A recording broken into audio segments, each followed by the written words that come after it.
Doncs la resposta és que anem a l'Àfrica. Anem concretament a Tanzània, a l'aeroport internacional de Tabora. Igual com l'aeroport de Barcelona té per sigles, per símbol, BCN, el de Tabora a Tanzània té el TBO. Els codis internacionals d'aeronàutica han estat establerts per la IATA i atorguen 3 lletres, sempre grups de 3 lletres, a tots els aeroports que tenen categoria d'internacional.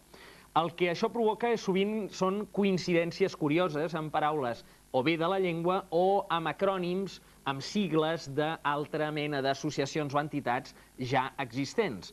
Pel que fa als partits polítics catalans, per exemple, hem descobert que Convergència Democràtica, CDC, coincidiria o tindria aeroport propi a l'estat nord-americà de Utah, concretament l'aeroport de Cedar City.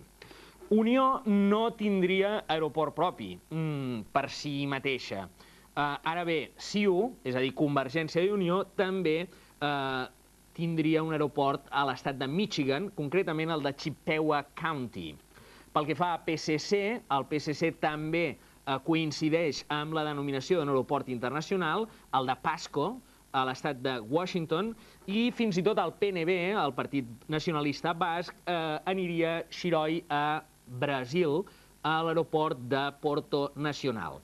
El que ens temíem quan hem començat a buscar aquesta mena de símbols és que grups com ara el Grupo Independiente Liberal del senyor Jesús Gil i Gil, que posa Gil a tot arreu, també tindrien aeroport. I efectivament, com no, el tenen. Però el tenen un pèl lluny, concretament a Gilgit, que és una ciutat del Pakistan.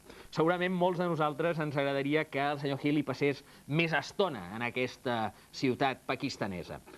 Finalment acabem amb 3 aeroports d'alt risc. El que coincideix amb les sigles del KGB, que és a Papua Nova Guinea, l'aeroport de Konje, el dels GAL, que és a Galena, una ciutat de l'estat d'Alaska, i finalment el de l'exèrcit republicà irlandès, l'aeroport de Lira, que és a Kira Kira, a les illes Solomon. Avui l'enigma que els volem plantejar requereix un cert context. Imaginem-nos que anem a buscar el cotxe, que hem deixat mal aparcat, i topem amb un guàrdia que ens està posant una multa. Quan ens veu, somriu amb una certa condescendència i mentre va anotant la multa comença a dir-nos que ja se'n fa el càrrec, que és molt difícil aparcar avui en dia i que ell sovint també s'hi troba i que segurament en el nostre lloc faria el mateix, però que, esclar, la multa no ens la pot perdonar i que ens la clava igualment. Llavors nosaltres exclamem, vaja, quin oxímoron! Creuen que ens posarà una segona multa per injúries?